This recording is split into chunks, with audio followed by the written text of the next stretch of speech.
Kathleen from my Etsy shop, Manini Prints. I'm going to show you how to use Inkscape to make these adorable pirate maps. You can make 3 different styles. You can do it where it's a lot cleaner cut, you can do it hand-drawn, or you can do it hand-drawn but with arrows on it. So first, what you need is PNG or JPEG images for clip art of pirates, which I use here. I'll show you how to build the alphabets and then import the clip art so that it actually makes sense. So we're going to start off with a new file, and we're going to put in an alphabet. Click out of it, and now we want to make this pretty much the whole sheet. I'm just going to use this as a guideline. So in this case, I don't actually want it this thick. I just want it as a guideline. So I'm going to scroll down and the fill and stroke. If not, you have to click on the icon if this hasn't popped up. It looks like a paintbrush. Stroke paint, stroke style, that's good enough. Fill, and we're going to say fill, exit out, or down here, right under my face, you can press X here. But now we have this nice shape. So I'm going to show you the first style, which is to do it very nice and clean like this, which is the Bezier. So draw the Bezier, it's this one. You just have to click here, it makes straight lines. Double click when you're done. We can change the setting by, again, going to the stroke style. I made it dashed, so I made it thick, so about 1 millimeter, and then dashes, which I liked this one here. If you want to make it dashes, you can finish it up also by doing, the A here, and you probably hear my kids in the background playing. Somebody just woke up. That's okay. That's how life is. Oh, now the 8-month-old is in on this. Okay, so here, I'm gonna click these two together. I can group it by right-clicking and saying group, or you can press object and group. So there's the pathway. I also want to make an X to mark the spot, right? So again, you use the Bezier.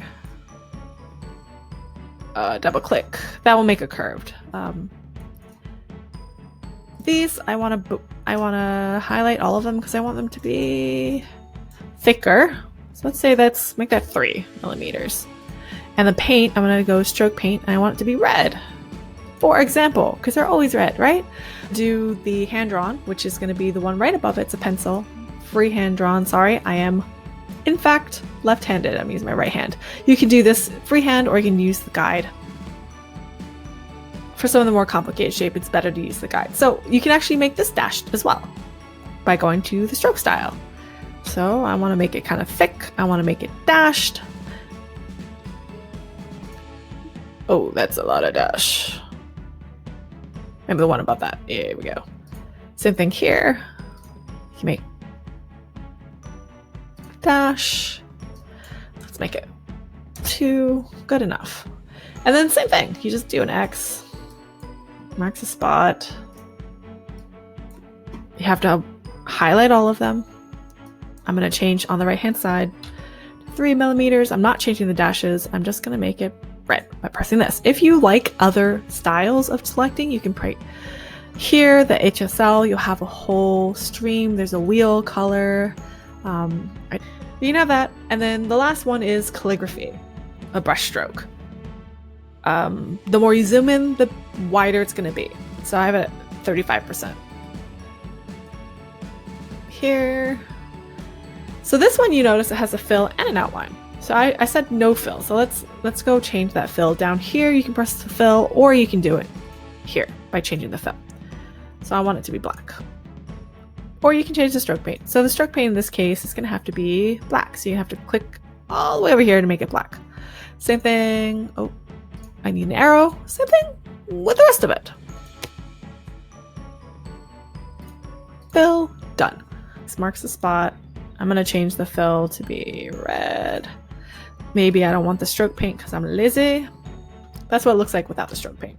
So now the interesting part, which is to import clip art. So you can either do it by file, import, This one doesn't really work that well, so just do the import, or you can actually open the file, which I have here. I have some clip art that's kind of cute. It will do JPEG or PNG, but in this case, the JPEG looks like this. I will show you. So when you import it, either one JPEG or PNG, you want to use embed, not link.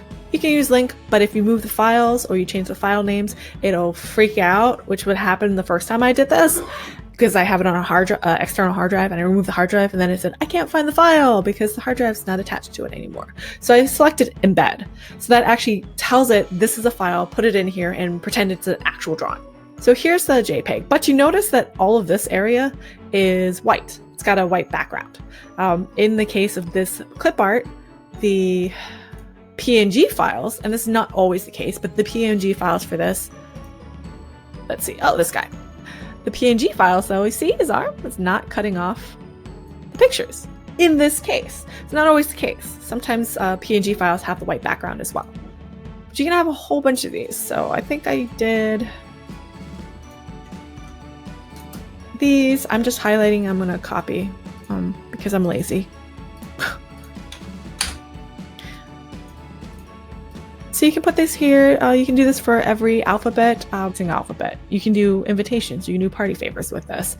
It's pretty cute, and you can reproduce it multiple times rather than doing it every time on the paper. But yeah, the dashes work really well if you want it consistent. If you want it more hand-drawn, you can use, again, I used the freehand lines or the brush or the calligraphic strokes. Oh, there's actually a shortcut, Control F6. I did not know that. So just make sure that the paper size is the right paper. If you want to export it as a PNG, go ahead and select it and say export PNG image. It'll come up here. You say selection. It's going to be the same thing as this PNG here, where it's not going to have the background. It's only going to do the selection.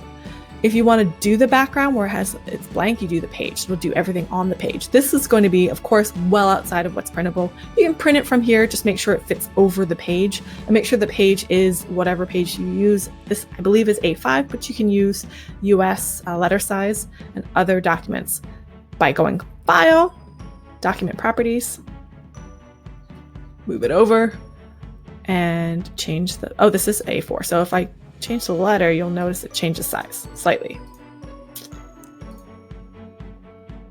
You don't even have to save anything. It'll do it automatically. So if you want a PDF, you want to save as and change it to PDF. You can also save as a PNG, but it's going to save this whole thing.